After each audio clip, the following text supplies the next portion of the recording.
दोस्तों, contract of indemnity बड़ा उलझा हुआ सा शब्द लगता है, लेकिन आसान शब्दों में कहें तो इसे कहेंगे क्षतिपूर्ति की संविदा, यानी किसी भी नुकसान की भरपाई के लिए किया गया कॉन्ट्रैक्ट। थोड़ा सा पीछे चलते हैं और मोटा मोटा इसका इतिहास जान लेते हैं। कॉन्ट्रैक्ट एक्ट की पिछली 75 धाराओं में कॉन्ट्रैक्ट एक्ट के इनिशियल फॉर्म जो है वो समझाई गई है, इसके बेसिक कंसेप्ट जो हैं वो समझाए गए हैं। इंडियन कॉन्ट्रैक्ट एक्ट 1872 की ये पहली 75 धाराएं आधारभूत धाराएं हैं और आप लोगों को इनके बारे में पता होना चाहिए, क्योंकि अगर आपको इस एक्ट के बेसिक्स ही नहीं पता होंगे तो ये आगे का मटेरियल समझना थोड़ा सा मुश्किल हो जाएगा। ये एपिसोड मैं स्पेशली लॉ स्टूडेंट्स के लिए बना रहा हूं, इसलिए इसमें बहुत सारी डिटेल्ड इंफॉर्मेशन होगी, इसलिए ध्यान से समझिए और अपने दोस्तों के साथ भी वीडियो को शेयर जरूर कर दीजिए। दोस्तों, इन शुरुआती 75 सेक्शंस के बाद शुरू होता है कॉन्ट्रैक्ट एक्ट का चैप्टर 2, जिसमें हम आगे के सेक्शंस के बारे में जानेंगे। आपकी जानकारी के लिए बता दूं कि सेक्शन 76 से लेके सेक्शन 123 तक के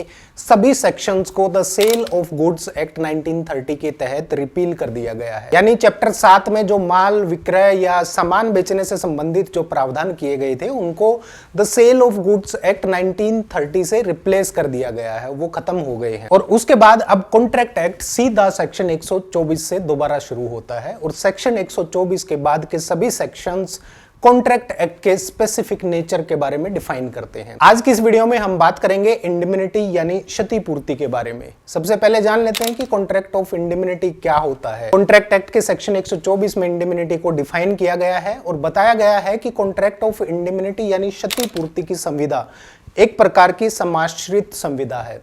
समाश्रित संविदा के बारे में मैं पिछले वीडियोज में बता चुका हूं। सेक्शन 31 से लेकर सेक्शन 36 तक समाश्रित संविदा के बारे में डिफाइन किया गया है। अगर नहीं समझ आता है तो बता दीजिएगा, मैं दोबारा से एक वीडियो में डिफाइन कर दूंगा फिर से। मोटे तौर पर समझे तो समाश्रित संविदा का ही एक अपडेटेड वर्जन है, जिसे आजकल हम कॉन्ट्रैक्ट ऑफ कंपनसेशन भी कह देते हैं। यहाँ एक बात ध्यान रखिए कि कॉन्ट्रैक्ट ऑफ इंडिमिनिटी को केवल समाश्रित संविदा नहीं कह सकते, बल्कि इसके साथ में कॉन्ट्रैक्ट ऑफ गारंटी भी अपने आप चलन में आ जाता है, पैदा हो जाता है। सेक्शन 124 के अनुसार वो कॉन्ट्रैक्ट जिसमें एक पक्षकार दूसरे पक्षकार को किसी अन्य व्यक्ति के आचरण से या उसके खुद के आचरण से दूसरे पक्षकार को हुई किसी भी प्रकार की हानि से बचाने के लिए प्रॉमिस करता है या वचन देता है, कॉन्ट्रैक्ट ऑफ इंडिमिनिटी या क्षतिपूर्ति की संविदा कहलाता है। यहाँ जो व्यक्ति हानि से बचाने के लिए वचन देता है उसको क्षतिपूर्ति दाता कहते हैं, और जिस व्यक्ति को हानि से बचाने के लिए वचन या प्रतिज्ञा की जाती है उसे क्षतिपूर्ति धारी कहते हैं। दोस्तों, ध्यान रखना, कॉन्ट्रैक्ट ऑफ इंडिमिनिटी यानी क्षतिपूर्ति की संविदा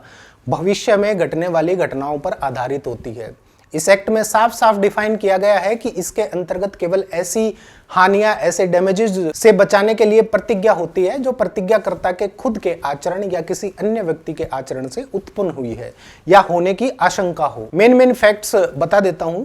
या तो संविदा के एक पक्षकार को दूसरे पक्षकार के आचरण से हानि हुई हो, या उस दूसरे पक्षकार से अलग किसी व्यक्ति के आचरण के कारण प्रथम पक्षकार को हानि हुई हो जिसको वचन दिया गया है। जो व्यक्ति ऐसी किसी हानि से बचाने की प्रतिज्ञा करता है वो क्षतिपूर्ति दाता होता है, और जिसको क्षतिपूर्ति से बचाए जाने की प्रतिज्ञा की गई है वो क्षतिपूर्ति धारी होता है। यहाँ एक बात बिल्कुल साफ है कि किसी भी व्यक्ति को क्षति से बचाने के लिए इस प्रकार की क्षतिपूर्ति की संविदा वजूद में आती है। रेफरेंस के तौर पर एक केस है मंगल धर्म बनाम गेंडामल 1929 लाहौर 388। इस मामले में कहा गया है कि जब संविदा का एक पक्षकार दूसरे पक्षकार को हानि से बचाने की प्रतिज्ञा करता है तो इसका मतलब यह हुआ कि प्रतिज्ञाकर्ता उस दूसरे व्यक्ति को हानि से बचाने का वचन देता है, और हानि की स्थिति में वो व्यक्ति दूसरे व्यक्ति को क्षतिपूर्ति देगा, और इस प्रकार की संविदा जो कि पक्षकारों के मध्य हो रही है उसे क्षतिपूर्ति की संविदा कहेंगे। जो मैंने केस बताया वो लिख दोगे तो एग्जामिनर नंबर ठीक ठाक दे देगा।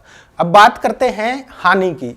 क्षतिपूर्ति की संविदा में सबसे ज्यादा जोर दिया गया है हानि पर, और साफ साफ कहा गया है कि अगर संविदा के दूसरे पक्षकार को हानि हुई है, फिर चाहे वो हानि खुद वचनदाता के आचरण से हुई हो या फिर किसी अन्य व्यक्ति के आचरण से हुई हो, लेकिन अगर हानि से बचाने के लिए एक पक्षकार ने दूसरे पक्षकार को वचन दिया है जिसके अनुसार वो भविष्य में किसी भी हानि की दशा में बचाएगा, तो ऐसे मामले में किसी भी क्षति को साबित किया जाना अपेक्षित होता है। यानी इस सेक्शन का एसेंशियल एलिमेंट ये है कि जिस व्यक्ति के बारे में कथन किया गया है उसका सिद्ध किया जाना आवश्यक है जिससे क्षतिपूर्तिधारी को क्षति हुई है।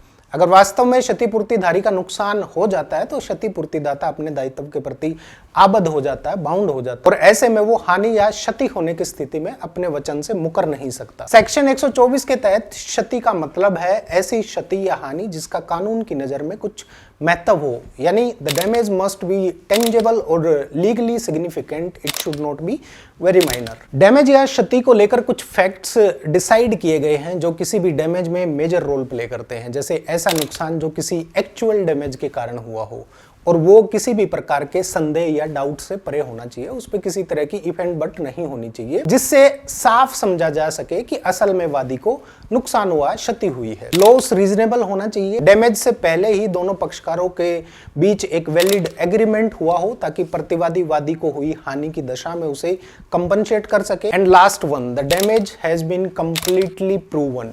जब ये सब फैक्ट अवेलेबल होंगे तो कोर्ट वादी को प्रतिवादी से क्षति या डैमेज का एक रीजनेबल अमाउंट कंपनसेशन के तौर पर दिलवाएगी। लेकिन अगर वादी या प्लेंटिफ क्षतिपूर्ति को साबित नहीं कर पाता है तो डिफेंडेंट किसी भी प्रकार की कंपनसेशन देने के लिए बाध्य नहीं होगा। अब आता है क्षतिपूर्तिधारी के अधिकार। क्षतिपूर्तिधारी के अधिकारों के बारे में सेक्शन 125 में डिफाइन किया गया है। सेक्शन 124 में हमने केवल ये जाना है कि क्षतिपूर्ति की संविदा क्या होती है और क्षतिपूर्ति की संविदा कौन सी संविदा होती है। सेक्शन 125 हमें यह बताता है कि क्षतिपूर्तिधारी के अधिकार क्या हैं और क्षतिपूर्तिदाता के दायित्व क्या है। आमतौर पर इस सेक्शन की जरूरत तब पड़ती है जब क्षतिपूर्तिधारी पर कोई वाद चलाया जाता हो, यानी कि ये सेक्शन क्षतिपूर्तिधारी को उन दशाओं में उपलब्ध अधिकारों का उल्लेख करता है जब उसके विरुद्ध कोई वाद चलाया गया हो, कोई केस किया गया हो। कॉन्ट्रैक्ट ऑफ इंडिमिनिटी के तहत वचन ग्रहीता अपने अधिकार क्षेत्र के अंदर कार्य करते हुए वचनदाता से सेक्शन 125 के तहत ऐसी हानि होने पर वसूली कर सकता है जिसमें वो सभी हानियां जिसकी भरपाई के लिए क्षतिपूर्ति का वचन लागू हो और उसे पाने के लिए किसी वाद के तहत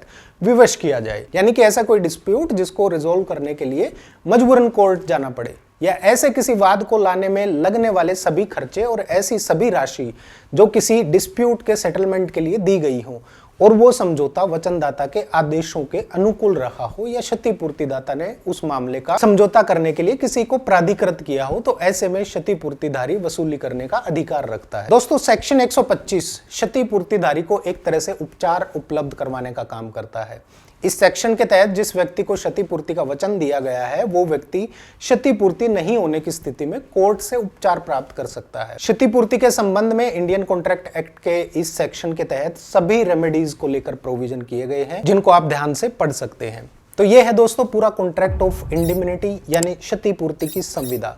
कुछ समझ में नहीं आया हो तो मुझे कमेंट करके जरूर बताइएगा। चैनल को सब्सक्राइब करके वीडियो को लाइक जरूर कर दीजिएगा। नमस्कार।